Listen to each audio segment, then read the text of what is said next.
మీ కుటుంబ శాంతి, ఆరోగ్యం, ఆర్థిక అభివృద్ధి కోసం రుద్రాక్ష మహాపూజలో తప్పక పాల్గొనండి. ఇప్పుడే నమోదు చేసుకోండి.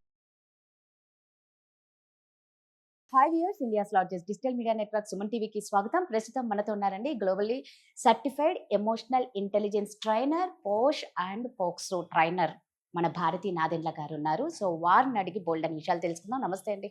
నమస్తే. మామూలుగా చాలా మంది ఆడవాళ్ళండి ముఖ్యంగా బాగా పూజలు చేస్తారు. ఎంత పూలకు అంత ఖర్చు పెట్టాలో అంతా చేస్తారు. చక్కగా గుళ్ళకి వెళ్తారు, అన్నీ బాగుంటాయి. కానీ ఎక్కువ పూజలు చేసే వాళ్ళ మనసులు చాలా మంది ఆడవాళ్ళు ఉన్నారు. ఇది ఒకరికి సంబంధించింది కాదు. ఎప్పుడు చూసినా పక్కింట్లో ఏం జరుగుతుందో, పక్కింటికి ఎవరొచ్చారో, వాళ్ళ ఇంటికి ఎందుకు వచ్చారన్నది ఒక ప్రాబ్లం ఉంటుంది వాళ్ళకి. ఇంకొక అంటే ఎలా ఉంటాయంటే, ఇంకొకటి వాళ్ళు మనతో గొడవ పడినారు, వాళ్ళు బాగుపడవద్దు, వాళ్ళు నాశనం అయిపోవాలి, వాళ్ళకి ఇలాగే జరగాలి, దేవుడున్నాడు చూసుకుంటాడన్నది ఉండదు వాళ్ళకి. వీళ్ళని హర్ట్ చేయకపోయినా వీళ్ళే ఇమాజిన్ చేసుకుంటారు. వాళ్ళు నా గురించి ఏమో అనుకుంటున్నారు, నా గురించి వాళ్ళకి ఏదో చెప్తున్నారు. ఆ ఇమాజినేషన్తో వీళ్ళ నాశనాన్ని కోరుకుంటూ ఉంటారు. మరి మనసులో ఇంత ఒకరి నాశనం అయిపోవాలని కోరుకునే వాళ్ళు, ఒకరి జీవితాన్ని బాగుపడకూడదు అని కోరుకునే వాళ్ళకి ఇన్ని పూజలు చేసినా ఆ భగవంతుడు మాత్రం వీళ్ళనే బాగా చూసుకుంటారని చాలా మంది బాధ. ఇన్ని చేస్తున్నా అంటే పూజలు ఇవన్నీ చేసి నువ్వు ఒక మనిషిని ఎంత హింసించినా అది కరెక్టేనా? వీళ్ళ సైకలాజికల్ ఆస్పెక్ట్స్ చెప్తా. అంటే నేను ఎమోషనల్ ఇంటెలిజెన్స్ ట్రైనర్ కాబట్టి అడుగుతున్నాను. నేను వీళ్ళ సైకలాజికల్ ఆస్పెక్ట్స్ చెప్తా. ఓకే. అంటే పూజలు చేసేది అనే లింక్ ని మనం కట్ చేసి ఇన్ జనరల్, అంటే నలుగురు మాట్లాడుకుంటున్నా మా గురించే మాట్లాడుకుంటున్నారు, లేదా ఎవరైనా నవ్వుతున్నా వాళ్ళు మా గురించే చూసి నవ్వుకుంటున్నారు, లేదు ఎవరైనా ఎదుగుదలని సహించలేకపోవడం, మన కళ్ళ ముందు ఎవరైనా పచ్చగా ఉంటే చూడలేకపోవడం, పక్కింటి వాళ్ళు ఏమైనా కొనుక్కుంటే ఇమీడియట్ గా అట్లాంటి వస్తువే తెచ్చి మన ఇంట్లో పెట్టుకోవడం, వాళ్ళ ఇంట్లో ఏం జరుగుతున్నా మనకి తెలియాలి, ఎవరు వచ్చినా తెలియాలి. యా, ఇలాంటివన్నీ ఏంటంటే in general lack of confidence ఒకటి ఉంటుంది వాళ్ళకి. బేసిక్ గా వాళ్ళ మీద వాళ్ళకి కాన్ఫిడెన్స్ ఉండదు, లో సెల్ఫ్ ఎస్టీమ్ లెవెల్స్ ఉంటాయి, ఇన్సెక్యూరిటీ ఉంటుంది, అండ్ వాళ్ళ మైండ్ మీద వాళ్ళకి కంట్రోల్ ఉండదు, స్టెబిలిటీ ఉండదు. ఇది వాళ్ళ బేసిక్ నేచర్ అన్నమాట. సో ఇలాంటి ఉన్నప్పుడు ఏమవుతుందంటే వాళ్ళకి ఎంతసేపటికి ఎవరైనా నవ్వుకుంటే వాళ్ళ మీద వాళ్ళ కాన్ఫిడెన్స్ లేదు కాబట్టి వాళ్ళు ఏమైనా నా గురించి చూసి నవ్వుకుంటున్నారా, ఎదుటి వాళ్ళు ఏమైనా మాట్లాడుకుంటుంటే వాళ్ళు ఏమైనా నా గురించి కామెంట్ చేస్తున్నారా. వీళ్ళ నేచర్ ఎట్లా ఉంటుందంటే పక్కింటి వాళ్ళ గురించి వీళ్ళ పని మనిషి దగ్గర, కార్ల డ్రైవర్ల దగ్గర చెప్తూ ఉంటారు కాబట్టి వాళ్ళు ఎవరన్నా కూడా మా గురించి ఇలా మాట్లాడుకున్నారేమో అన్న ఒక సస్పెషను, ఇది వీళ్ళ కోర్ నేచర్.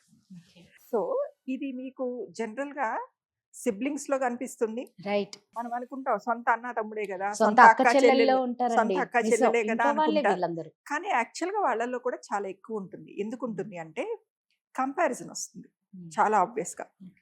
ఇప్పుడు ఇద్దరు అక్క చెల్లెళ్ళు ఉన్నారనుకోండి, చెల్లి అక్క కన్నా సహజంగా కొంచెం పొడవుగానో కొంచెం తెల్లగానో ఉండగానే అమ్మలో లేకపోతే వాళ్ళ బంధువులో వాళ్ళు నీకన్నా చెల్లి పొడవుగా ఉందనో తెల్లగా ఉందనో అంటూ ఉన్నప్పుడు వీళ్ళకి మేము నల్లగా ఉన్నాము, పొట్టిగా ఉన్నాము అనే ఒక ఇన్సెక్యూరిటీ, ఇన్ఫీరియారిటీ స్టార్ట్ అవుతుంది. సో వాళ్ళకి తెలియకుండానే అది డెవలప్ అవుతూ ఉంటుంది అనమాట. డెవలప్ అయిపోయినప్పుడు ఏమవుతుందంటే ఆ చెల్లి కొంచెం బాగున్నా, దానికి ఏమన్నా మంచి జరుగుతున్నా, సెటిల్ అయినా ప్రాబ్లం అయినా వీళ్ళకి తెలియకుండానే వాళ్ళు వాళ్ళ నెగిటివిటీని కోరుకుంటారు.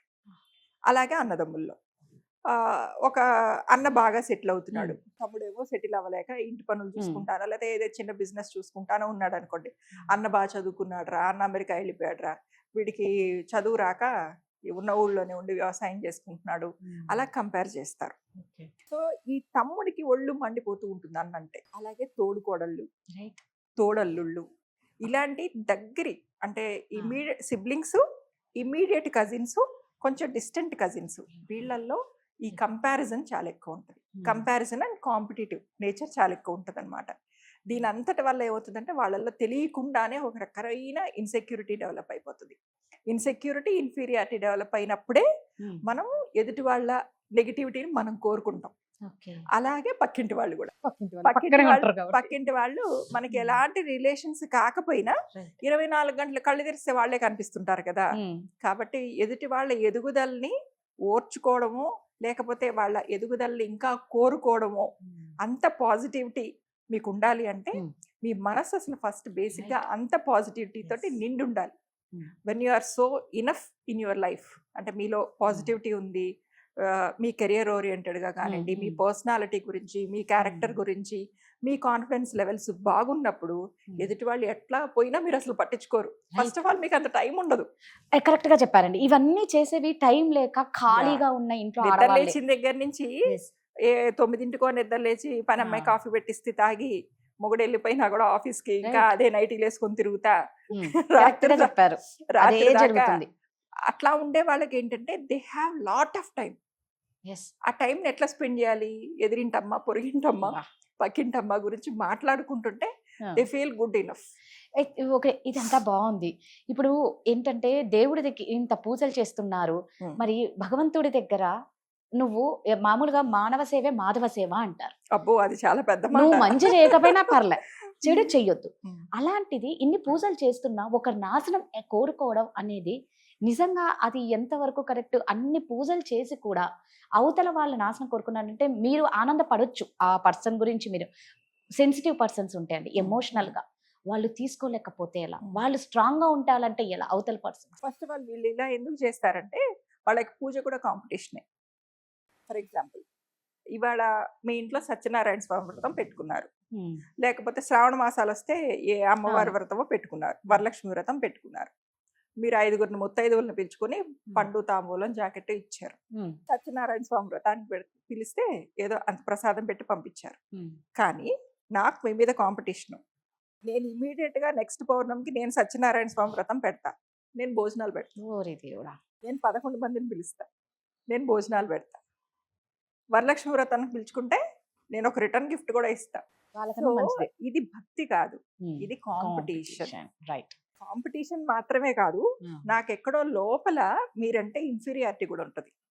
మీరు నాకన్నా ఏదో సమ్ విషయంలో మీరు నాకన్నా ఎక్కువ, నేను మిమ్మల్ని రీచ్ అవ్వలేను. మరి రీచ్ అవ్వడానికి మార్గాలు ఏంటి? ఓకే. మార్గాలు ఏంటి అంటే, మీకంటే నేను కొంచెం ఎక్కువ షో ఆఫ్ చేసుకోగలుగుతాను. మీరు 5గురికి ప్రసాదం పెడితే నేను 10 మందికి భోజనం పెట్టి చూపించుకోగలను. మీరు 5 పువ్వులతోటి పూజ చేస్తే నేను 100 పువ్వులతోటి పూజ చేసి చూపించగలను. So this is a competition, అంతేగాని స్పిరిచువాలిటీ కాదు. రైట్.